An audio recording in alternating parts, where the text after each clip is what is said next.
এক দেশে এক রাজা ছিল, তার একটা চোখ পাথরের। সেই রাজার 3 রানী, একজন জাদুবিদ্যা জানে, একজন সারা দিন ঘুমোয় আর সারা রাত জাগে। গভীর অন্ধকারে জোনাকিরা জ্বলে উঠলে আমার আবার ইচ্ছে করে তোমার বুকের ভেতর ঢুকে যেতে, রূপকথার রাজ্যে ঘুরতে গিয়ে সেই মনোহরী পাখার হাওয়ায় শীতল ঘুমে হারিয়ে যেতে।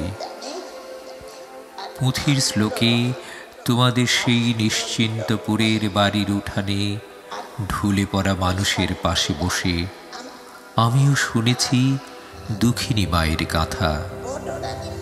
ভোর হয়ে এলো, তবে ঘুম ভেঙে দেখি ছুটতে হবে।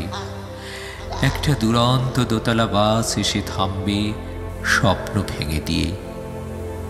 কাঁচা সুপারি ঘ্রাণে তবু আমার আচ্ছন্নতা থেকে যায়। তোমার লাল ঠোঁট গড়িয়ে কথাটা ছোটে আমার পায়ে পায়ে। দীর্ঘ সে পথ, নির্লিপ্ত এ যাত্রা।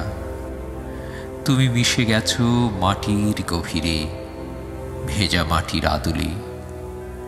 তবু মনে হয় এই তো তুমি গল্পের ভাণ্ডার খুলে আমারই পাশে শুয়ে আছো, রাবেয়া খাতুন। রাবেয়া খাতুন। নিশাচরী রানীর নাম চাঁদনি, ছোট রানীর নাম খুটখুটি, এটাই তার ভালো নাম। আর